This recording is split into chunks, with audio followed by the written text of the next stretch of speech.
नमस्कार. तर आजचं हे पुस्तक आहे संत पुंडलिक चरित्र. हे छोटंसं संक्षिप्त पुस्तक आहे. त्याचं हे पहिलं काम श्री भक्त पुंडलिक चरित्र, संपादक ह.भ.प. रंगनाथ महाराज खरात, आळंदी देवाची. संकलन केले श्री अरुण गोखले यांनी. आपण याचं अथव ते इति वाचन करणार आहोत, त्यामुळे आपण मनोगतही पासून सुरुवात करूया. पंढरी भूवैकुंठ नगरी या नगरीचे आराध्य दैवत म्हणजे श्री पांडुरंग. हा देव कसा आहे तर तो सावळा आणि सुंदर आहे. तो कटेवर हात ठेवून विटेवर समोचरण ठेवून उभा आहे. या देवाला ज्याने आपल्या भक्तीच्या बळावर असे विटेवर उभे केले त्या भक्ताचे नाव पुंडलिक.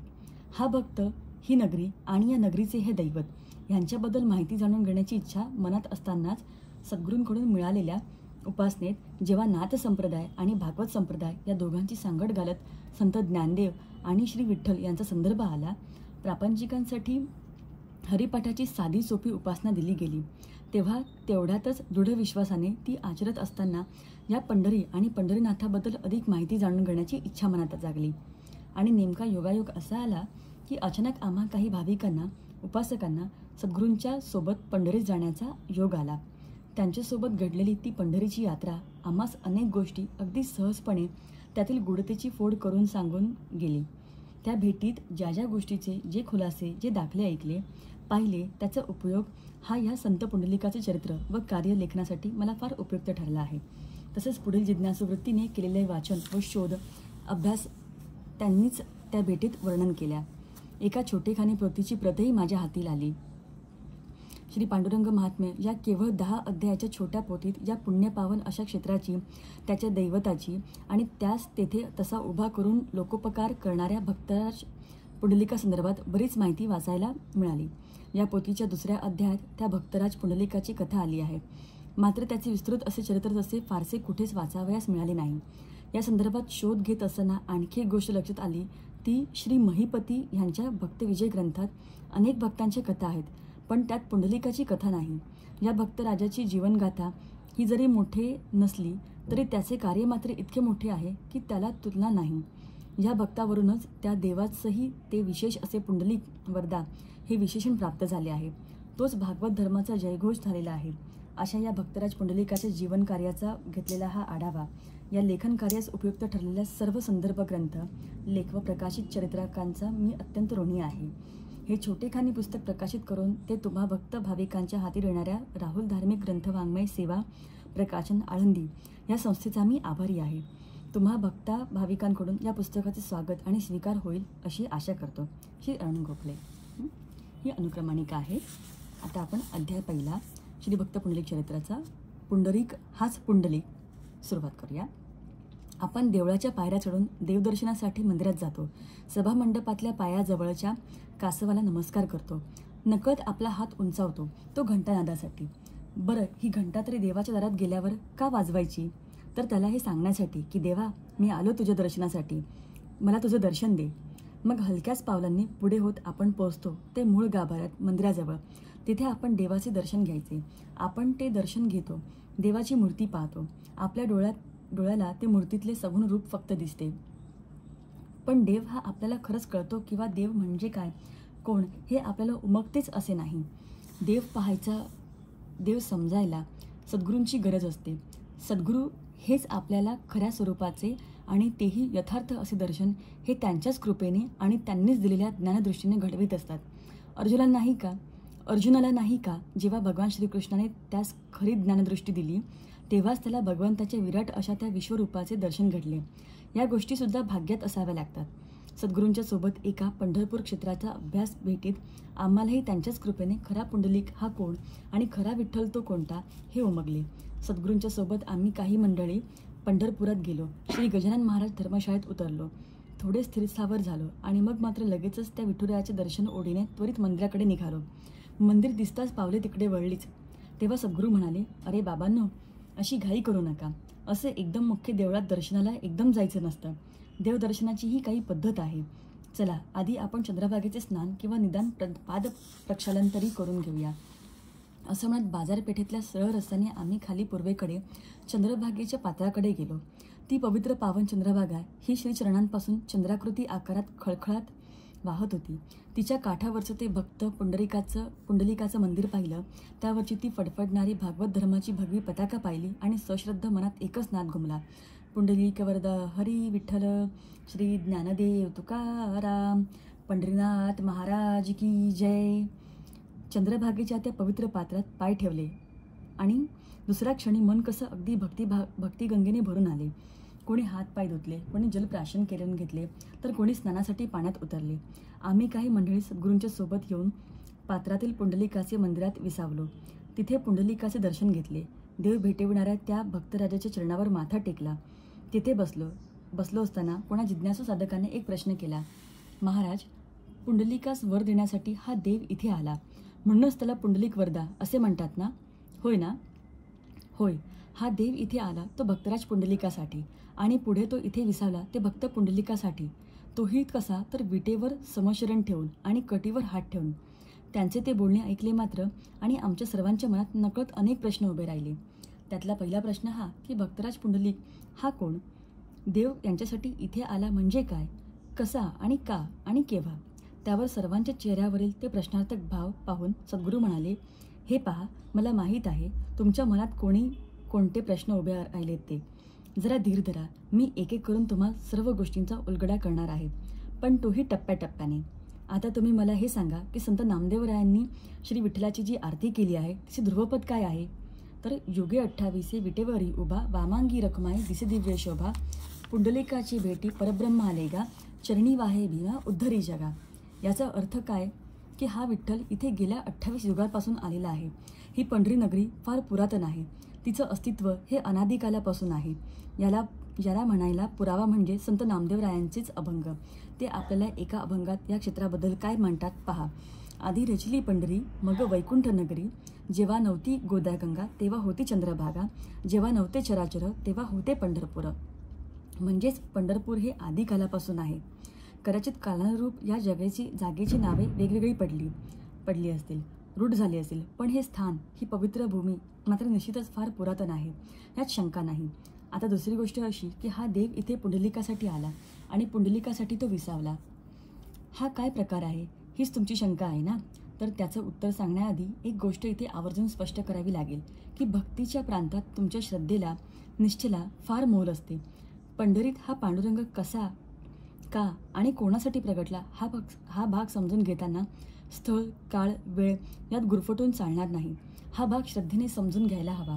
जर आपण श्रद्धेने ही गोष्ट मान्य करतो की गेली 28 युगे हा पांडुरंग इथे कटीवर हात ठेवून विटेवरी उभा आहे, तर मग आपल्याला हे सुद्धा मान्य करायला हवं की याचा अर्थ त्याला इथे यायला, त्याला भाग पाडणाऱ्या भक्तासही तेवढीच वर्षे होऊन गेली असतील. बरोबर ना? हे पहा, पद्मपुराणातील पांडुरंग महात्म्यात या क्षेत्रीचे पूर्वीचे नाव हे दिंडीरवन असे होते, अशी नोंद आहे. फार वर्षापूर्वी या चंद्रभागेच्या तीरावरील या दिंडीरवनात पुंडरीक नावाचे एक भक्त ऋषी राहत होते. ते आपल्या सततच्या ध्यानधारणेत आणि ईश्वरचिंतनात त्या परब्रह्माचा शोध घेत होते. त्यांचं ते जपजाप्य, ध्यानधारणा, तपाचरणं अनेक वर्षे सातत्याने चालू होते. मी कोण, मी कुठून आलो आहे आणि मला कुठे जायचे आहे, माझ्या चित्ताला ज्याचे ध्यान लागले आहे ते परमतत्व, तो परमात्मा, त्याचं खरं रूप मला केव्हा कसं पाहायला मिळेल, या विचारातच त्यांची इतकी गाढ भावसमाधी लागली होती की त्यात किती वर्षाचा काळ आला आणि गेला ते पुंडरीक ऋषींनाही कळाले नाही. दिवसामागून दिवस आणि वर्षामागून अनेक वर्षांचा काळ गेला आणि एके दिवशी त्या ऋषींच्या तपपूर्तीचा काळ आला. सुवर्णघटिका फुलू लागली. पंच उषक कालाची तांबूस प्रभा आसमंतात फाकू लागली. चंद्रभागेचे पाणी झुळझुळ वाहत होते. सुगंधित शीतल वारा मंद वाहत होता. पक्ष्यांची किलबिल चालू होती. त्यावेळी आज भक्तराज पुंडरीक ऋषींच्या आश्रमात काहीतरी दैवी घटना घडणार याची देवदेवता, सिद्ध साधू, ऋषीमुनी, योगी, जपी, तपी यांना चाहूल लागले. ते सारे जण तेथे गोळा झाले. कोणी दृश्य स्वरूपात तर कोणी अदृश्य स्वरूपात. प्रत्येकाच्या मनात आता इथे काय घडणार याची एक अनामिक ओढ लागली होती. त्या अलौकिक घटनेचे साक्षीदार होण्यासाठी तिथे जमलेले भक्त, भाविक, देव, देवता, ऋषी, मुनी, सिद्ध साधू आणि सत्पुरुषांच्या मेळाव्यातील नारदमुनींच्या हातातील टाळ चिपळांवर एकच धून वाजू लागली. ओम नमो नारायणाय, नारायण हरी. आणि हळूहळू सारेजण एका भाव अवस्थेत गेले. पाहता पाहता मितू पण सरले, जीवाशिवातले द्वैत सरले. आश्रमाभोवतालच्या परिसरात एक नीलवर्णीय प्रकाश पसरला. त्या प्रकाशातून मच्छ, कच्छ वा रामकृष्णादी असा कोणताही आकार नसलेलं एक सावळं रूप तिथे प्रकट झाले. त्या तेजस्वी नीलवर्णीय रूपाचे दिव्य दर्शन घडताच तिथे उपस्थित असलेल्या सर्वांच्याच अंतःकरणातून एकच नाद घुमला, विठ्ठल विठ्ठल पांडुरंग पांडुरंग. वि म्हणजे ज्ञान, ठ म्हणजे अज्ञान आणि ल म्हणजे लय. अज्ञानाचा नाश करून, लय करून जो ज्ञानजागृती करतो तो विठ्ठल. हा त्या विठ्ठल या नामामागचा खरा गूढार्थ आहे. बाबांनो, त्या विठ्ठल या नावात जशी गूढता आहे ना, तशीच गूढता ही त्याच्या सावळ्या मूर्तीतही आहे. आता आपण जेव्हा प्रत्यक्ष मंदिरात त्या सावळ्या परब्रह्माचे दर्शन घ्यायला जाऊ तेव्हा तेही पाहू. आता मात्र हे लक्षात घ्या की ते ईश्वरी तत्व हे अनादिकालातच त्या पुंडलिक ऋषींच्या तपावर प्रसन्न होऊन त्यांना दर्शन देण्यासाठी इथे प्रगट झाले. त्या सावळ्या रूपाचे दर्शन घडताच सर्वांनी एकच अपूर्व सुख आणि समाधान लाभले. मगाशी मी जे तो विठ्ठल इथे पुंडलिकासाठी आला असे म्हणालो ना, ते ह्या संदर्भातच. बाबांनो, त्याचं काय आहे, जसं भगवंत हा वेगवेगळ्या काळात वेगवेगळी रूपे घेऊन अवतरला आहे, त्याप्रमाणेच त्याचे अनन्य शरणागत भक्त, थोर पुण्यात्मे हे सुद्धा वेगवेगळ्या रूपांनी तोच भक्ती प्रपंच करण्यासाठी अवतरले आहेत. याचा दाखला पाहायचा असेल तर श्री भक्ती विजय या ग्रंथाचा पहिला अध्याय पहा. त्यात भगवान महाविष्णूंनी उद्धवास पंढरीत, अक्रूरास मथुरेत, दारुकास पश्चिमेस, व्यासांना पूर्वेस म्हणजेच जगन्नाथपुरीस असे मी सांगितल्याप्रमाणे तुम्ही भक्तांनी भूलोकी भक्ती प्रपंच वाढवण्यासाठी अवतार घ्या असे सांगितल्याचे नमूद आहे.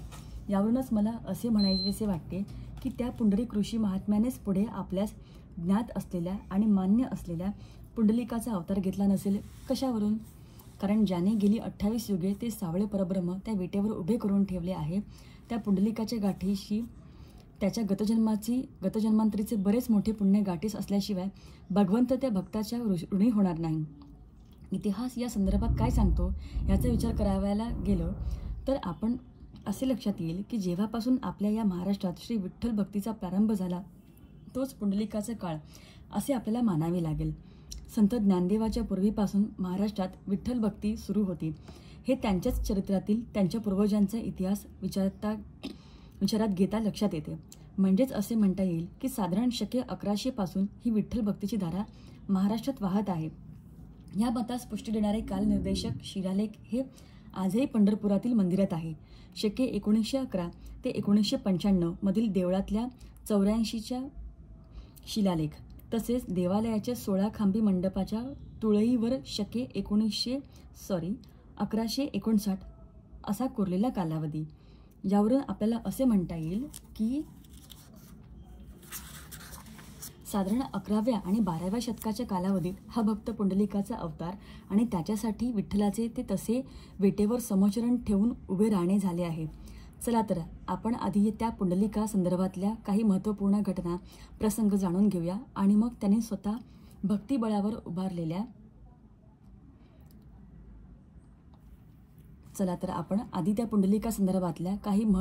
महत्त्वपूर्ण घटना प्रसंग जाणून घेऊया आणि मग त्याने स्वतःच्या भक्तिबळावर उभा केलेल्या तो देव, त्याची नगरी आणि विविध संतांनी गायलेली पुंडलिकाची थोरवीही जाणून घेऊया. अध्याय 2. असा होता पुंडलिक. पुंडलिक हा कोण होता, कुठला, या संदर्भात पांडुरंग महात्म्य या ग्रंथात छोटेखानी पोथीच्या 2ऱ्या अध्यायात जी माहिती मिळाली ती अशी की पूर्वी लोहदंड या नावाने प्रसिद्ध असलेल्या या क्षेत्रात एक पुण्यवान आणि ईश्वरभक्त असा एक जानू नावाचा ब्राह्मण राहत होता. लोक त्यास आदराने जानूदेव असेही म्हणत. तो स्वतः मोठा विद्वान, सत्वशील आणि ईश्वरनिष्ठ होता. या विप्रास आपण ज्ञानी विद्वान असल्याचा जरासुद्धा गर्व नव्हता किंवा अहंकारही नव्हता. उलट तो सर्वांशी मोठ्या प्रेमाने, विनयाने वागत होता. त्याचा विनय हाच त्याच्या विद्येची शोभा होती. अशा या ब्राह्मणाचे सत्वशील, सद्गुणी आणि धर्मपरायण अशा सुविद्य पत्नीचे नाव होते सात्यकी. ते दोघेही भगवान शिवाचे एकनिष्ठ भक्त होते. शिवोपासनेचा वारसा त्यांच्याकडे पूर्वापार चालत आला होता. भगवंताच्या कृपेने त्यांच्या घरात कशाचीही कमतरता नव्हती. इतकेच नव्हे तर ह्या दोघांच्या संसारवेलीवर एक सुंदरचे पत्रपुष्पही उमललेले होते.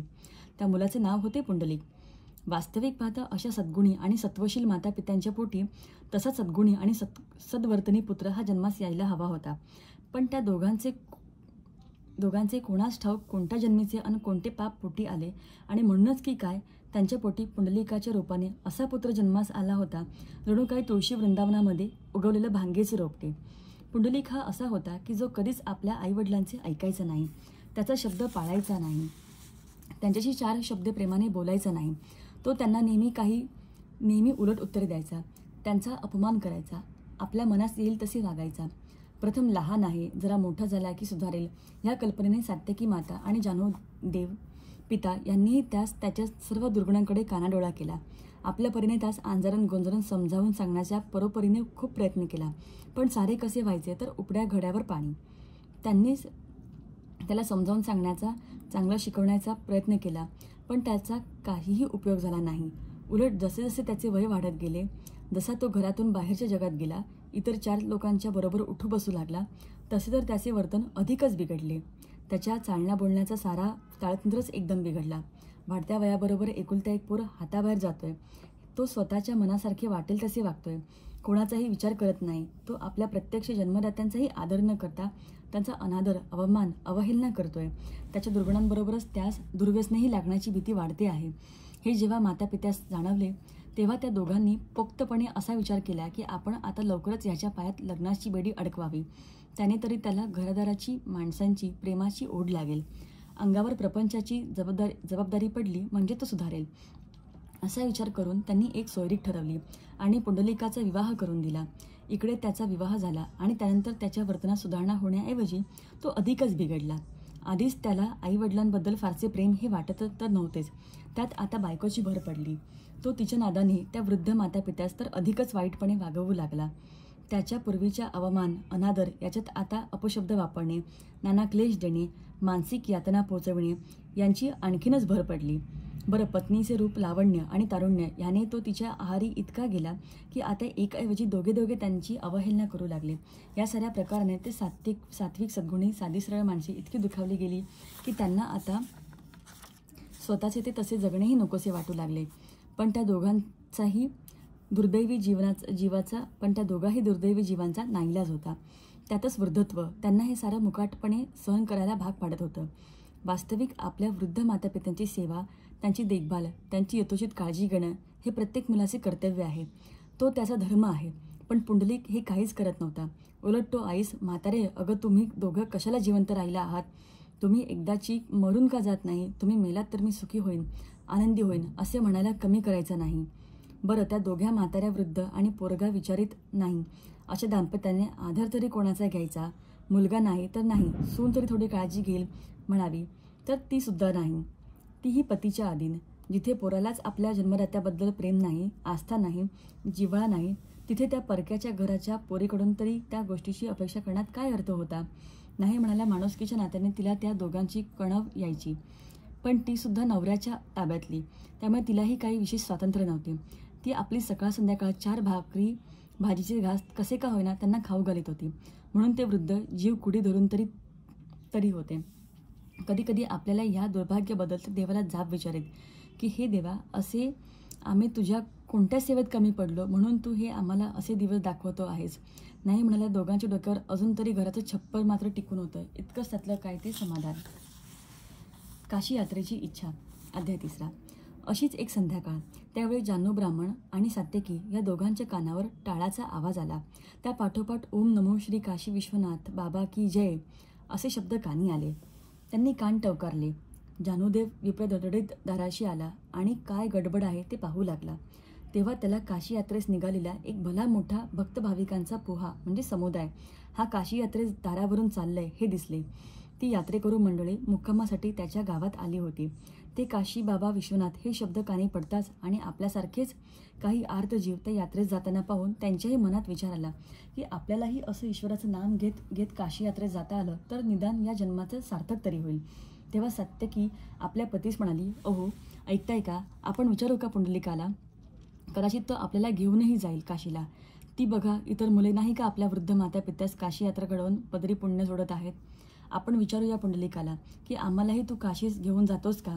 सत्यकीचे ते शब्द, तिच्या मनातली ती यात्रेची प्रबळ इच्छा हे सारे जानुदेवाने ओळखले. पण त्याला पुरेपूर माहीत होते की आपला पूर काही आपल्याला काशी यात्रेचे सुख देणार नाही. म्हणून तो आपला मनोमन भगवान शिवशंकराची प्रार्थना करू लागला की हे भोलेनाथा, बघ बाबा, तुझी इच्छा असेल तर आमची काशी यात्रेची, तुझ्या दर्शनाची इच्छा तूच पूर्ण कर. तेवढ्यात बाहेर गेलेला पुंडलिक काहीशा खुशीत घरी आला. त्याची चाहूल लागताच ते दोघे त्याच्याकडे जात म्हणाले, बा पुंडलिका, अरे यात्रा काशीच निघाली आहे. अरे आमची पण इच्छा आहे, तू नेतोस का आम्हाला काशी यात्रेला? तेवढंच पुण्य तुझ्या पदरात पडेल आणि आम्हाला काशी यात्रा घडेल. आईवडिलांची ती इच्छा ऐकली आणि तो म्हणाला, मी कशाला न्यायला हवे तुम्हाला? तुम्हाला जायचं असेल तर तुम्हीच जा. ती इतर माणसं नाही का पायी चाललेली आहेत? तुम्ही तुमचे जा, असे पुंडलिक म्हणतोय. म्हणजे त्याची आपल्याला न्यायची तयारी नाही. पण आपण जर या लोकांच्या सोबत गेलो तर त्याची त्याला परवानगी आहे असे दिसते. जानूदेवाने त्याच्या बोलण्याचा तसा अर्थ काढला आणि तो आपल्या बायकोला म्हणाला, मी सकाळीच त्या यात्रेकरूच्या प्रमुखाची गाठ घेतो. पुंडलिक त्या म्हणतोय ना, तर आपण जाऊ या पायी काशी यात्रेस. या लोकांच्या सोबत. देव आहे पाठीराखा आपला. पुढे तो बोलण्यात काय करायचं आणि प्रवासात आपल्याला कसं सांभाळून घ्यायचं ते तो पाहिल. जानूदेवाच्या त्या विश्वासक बोलण्याने सत्यकीला मोठा सात्विक आनंद झाला.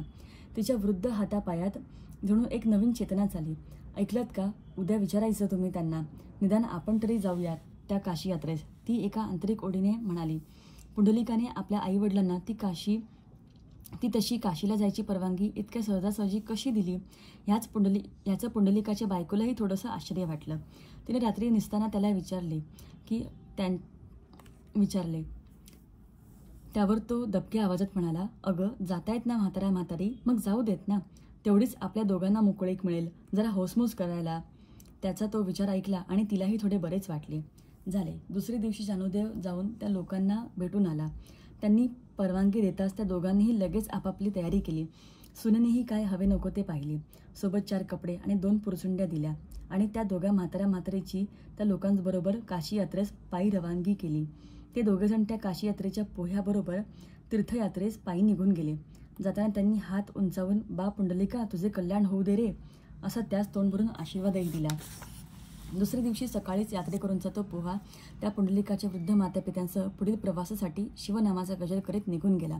इकडे त्याच्या जाण्याने पुंडलिक मात्र आनंदला. त्याला आता स्वातंत्र्य मिळणार होते ना, त्यामुळे तो खूपच खुश होता. अध्याय 4. चला जाऊ, मौज करू. वृद्ध आई वडील काशी यात्रेस गेले आणि इकडे पुंडलिकास मात्र मोठा आनंद झाला.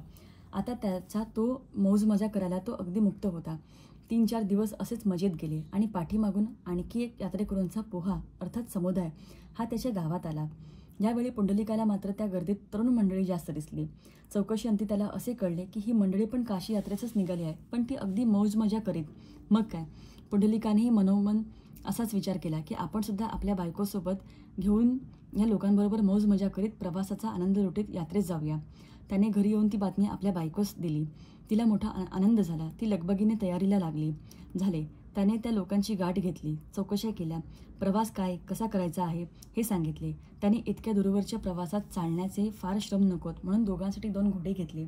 सर्व आवश्यक ती तयारी करून सम्मानाची जुळवाजुळव करून पुंडलिक सपत्नीक त्या यात्रेकरू बरोबर काशी यात्रेसाठी निघाला. मजल दरमजल करीत ही मागची मंडळी त्या पुढच्या लोकांपर्यंत येऊन त्यांच्या जवळ पोचली. पण पुंडलिकाने मात्र पुढे चालत असलेले आपले मायबाप कसे आहेत, कुठे उतरले आहेत, त्याची खायची प्यायची निवाऱ्याची काय सोय आहे याबद्दल कशाचीही चौकशी केली नाही. इतकेच काय, पण त्याने प्रेमाने पुढे जाऊन त्यांची साधी भेटसुद्धा घेतली नाही. उलट त्यांची भेट घडू नये म्हणून, आपण त्यांच्या दृष्टीस पडू नये म्हणून तो त्या गर्दीतही मिसळायचे टाळू लागला. इकडे तो आपल्या बायकोबरोबर मजेत खातपीत असताना तिकडे त्याचे वृद्ध आई वडील मात्र शिळे तुकडे तोडत होते. मिळेल ते खात होते, नाहीतर पाणी पिऊनच उपाशीपोटी झोपत होते. पण पुंडलिकाला त्याचं कसलंच सोयरसुतक नव्हतं. तो आपल्या मजेत होता. आपल्या आई वडिलांची कुठे वाटेत गाठ पडू नये, आपल्याला ओळखू नये. आपले आईवडील पायी प्रवास करत आहेत, ते दुःखी कष्टी आहेत आणि आपण मात्र मौज मजेत हे कुणास कळू नये यासाठी तो लोकांपासून दूर राहत होता. आणि अशा प्रकारे मातापित्यांची भेट चुकवू पाहणारा पुंडलिक आणि त्याच्यासोबतचे काही लोक हेच त्या काशी यात्रेच्या प्रवासात वाट चुकले आणि काशी नगरीकडे न जाता भलत्याच दिशेस गेले. दिशा भरकटली आणि ही मंडळी काशी नजीकच्या कुक्कुटस्वामींच्या आश्रमाजवळ येऊन पोचली. अध्याय 5. कुक्कुटस्वामींचा आश्रम परिसरात. संसार प्रपंचाच्या जर माणूस वाट चुकला तर त्याचे जीवन उद्ध्वस्त होते. दिशा चुकलेल्या जीवनाची दुर्दशा होते. पण परमार्थाच्या वाटेवर अनेकदा जीव वाट चुकला आणि त्याला त्याच्या जीवोद्धाराची आत्मकल्याणाची वाट सापडली. असेच घडते. प्रामुख्याने साधू आणि संतांच्या सत्पुरुषांच्या जीवनात असे चमत्कार घडल्याचे दाखले त्यांच्या जीवनचरित्रात पाहायला वाचायला मिळतात. संत निवृत्ती नाही का की ब्रह्मगिरीच्या प्रदक्षिणा मार्गावर वाघाची डरकाळी ऐकून वाट चुकली, पण ते जाऊन पोचले ते गहिनीनाथांच्या गुंफेच्या दारात, जिथे त्यांना सद्गुरू गहिनीनाथांचा कृपाप्रसाद मिळाला. नाथपंथाची दीक्षा मिळाली. बोधाचे गाठोडे मिळाले. पुढे त्यांनी भागवत धर्म उभारणीच्या कार्यात मुहूर्तमेढ रोवली. तशीच काहीशी इकडेही जणू काही पुंडलिकाच्या मनोवृत्तीचे परिवर्तन होण्याची, त्याच्याही जीवनोद्धाराची, त्याला भक्तीची खरी वाट सापडण्याची वेळ आली होती. म्हणूनच त्याची जीवनप्रवासातली ती तीर्थयात्रेच्या निमित्ताने वाट चुकली आणि काशीकडे जाणारी मंडळी वाट चुकून कुक्कुटस्वामी नावाच्या एका आश्रमात आली. कुक्कुटस्वामींचा आश्रम आणि एकूणच त्या सभोवतालचा सारा परिसर हा मोठा रम्य आणि निसर्गांनी फुललेला होता. या आश्रमाच्या जवळूनच एक थंडगार अशा पाण्याचा खळखळता झरा वाहत होता. सारा परिसर कसा स्वच्छ, निर्मळ आणि नीटनेटका. आश्रमाच्या अवतीभोवती नाना प्रकारचे वृक्ष, लता, वेली डोलत होत्या. वृक्ष, वेली, लता ह्या फळाफुलांनी भरलेल्या होत्या. या रम्य परिसरात विविध पक्ष्यांचे मधुर आवाज ऐकू येत होते. काही प्राणीही मुक्त विहार करीत होते, तर मयूर नर्तन करीत होते. तिथे एक मुख्य कुटी होती, ती कुक्कुटस्वामींची. त्याच्या अवतीभोवती आणखी काही छोट्या छोट्या कुटी होत्या, जिथे काही शिष्य आणि सेवेकरी राहत होते, तर काही कुटिरे ही पांथस्थांसाठी होती. ही वाट चुकलेली मंडळी तिथेच थांबली होती. इकडे पुंडलिकाची बायको भोजनाची तयारी करेपर्यंत पुंडलिकाने विचार केला की चला जरा आश्रमातील स्वामींची भेट घेऊया आणि त्यांना काशीकडे जाण्याची नेमकी वाट विचारूया. असा विचार करून तो प्रथम तिथल्या खळखळणाऱ्या झऱ्यावर गेला. त्याने त्या थंड पाण्याने हातपाय धुतले, थोडेसे जलप्राशनही केले. त्यास एकदम तरतरी आली. प्रवासाचा सारा क्षीण दूर झाला. त्याचं मन प्रसन्न आणि प्रफुल्लित झालं. तो आता या आश्रम प्रमुख परमपूज्य कुक्कुटस्वामी हे आपल्याला नेमके कुठे भेटतील, त्यांचे दर्शन कुठे घडेल असा विचार करीत असतानाच त्यास एका विशाल वृक्षाच्या छायेत एक स्वामी शांतपणे बसलेले दिसले. पुंडलिक पुढे झाला. त्याने त्या स्वामींना हात जोडून विचारले, स्वामीजी, हा आश्रम कुक्कुटस्वामींचाच ना? होय, हा आश्रम त्यांचाच आहे. मीच कुक्कुटस्वामी, त्यांनी शांतपणे उत्तर दिले. आणि तुम्ही कोण, कुठले अशी विचारणा केली. त्यावर पुंडलिकाने माहिती दिली, स्वामीजी, आम्ही दक्षिण दिशेच्या लोहदंड परिसरातून काशी यात्रेसाठी निघालो होतो. याचा पुढील भाग आपण दुसऱ्या व्हिडिओमध्ये बघूया. धन्यवाद.